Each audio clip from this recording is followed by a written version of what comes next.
Hello viewers, সবাই কেমন আছেন আপনারা? আশা করি ভালোই আছেন। আজকে আমি আপনাদের জন্য নতুন আরও একটি ভিডিও নিয়ে চলে আসলাম। আজকের ভিডিওটি খুবই গুরুত্বপূর্ণ একটি ভিডিও। শিক্ষার্থীবৃন্দ, আপনারা অনেকে জানতে চেয়েছেন যে রেজাল্ট দিয়েছে এখনো দেখতে পাচ্ছি না, তো কিভাবে দেখব?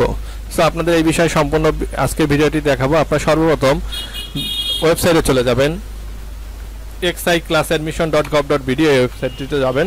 ওয়েবসাইটে যাওয়ার পরে আপনারা লগ ইন করবেন। আমার আগে লগ ইন করা আছে, এর জন্য ড্যাশবোর্ডে যেতে বলেছে। আপনারা লগ ইন করবেন। আপনারা লগ ইন করার জন্য এই ওয়েবসাইটে যাওয়ার পরে দেখেন এমন একটি ইন্টারফেস আসবে, লগ ইন লেখা আসবে। এই যে লগ ইন অপশনে আপনারা লগ ইনে ক্লিক করবেন। করার পরে আপনার ইউডি আইডিটা দিবেন। আমি যে কোনো একটি ইউআইডি দিয়ে দিচ্ছি। তো দিয়ে লগ ইনে ক্লিক করবেন। লগ ইনে ক্লিক করার পরে দেখেন আপনার এমন একটি স্ট্যাটাস আসবে, ইউর স্ট্যাটাস সিলেক্টেড। ঠিক আছে? সো এমন একটি স্ট্যাটাস আসলে আপনারা দেখেন প্রোফাইল, কলেজ, অনুসন্ধান, আবেদন, নির্বাচন, এই যে কর্নারে যেগুলো আছে, আমি নির্বাচনে ক্লিক করব। দেখি নির্বাচনে দেখেন কি বলেছে, পর্যায়ে 1 গভ জয় বাংলা কলেজে নির্বাচিত হয়েছে। ঠিক আছে?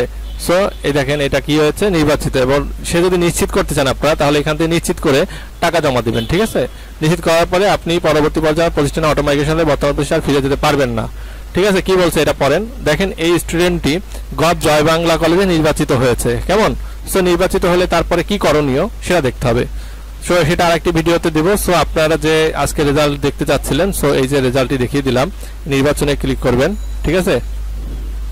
নির্বাচনে ক্লিক করার পর একটু ওয়েট করবেন। দেখেন এখানে আপনার পর্যায়ে 1 গভ জয় বাংলা কলেজ এটি নির্বাচিত হয়েছে। কয় নম্বর সিরিয়ালে দিয়েছিল সেটি দেখতে হলে আপনারা আবেদনে চলে যাবেন। কয় নম্বর যে আপনাদের যে কাগজটি আছে সেই কাগজে লেখা আছে আপনার কয় নম্বর কলেজ দিয়েছিলেন। সো শিক্ষার্থীবৃন্দ, তাহলে আপনারা জেনে গেলেন যে কিভাবে রেজাল্ট দেখতে হবে। তো এইভাবে রেজাল্ট দেখে নিন। দেখেন জয় বাংলা কলেজ ছিল 5 নম্বরে, 5 নম্বরটি এসেছে। সো ঠিক আছে? সো আজকে ভিডিওটি এখানেই। সবাই ভালো থাকবেন, সুস্থ থাকবেন। যারা রেজাল্ট দেখেননি কমেন্টে জানাবেন, আমি রেজাল্ট দেখে দিব। সো বিদায় নিচ্ছি। আল্লাহ হাফেজ।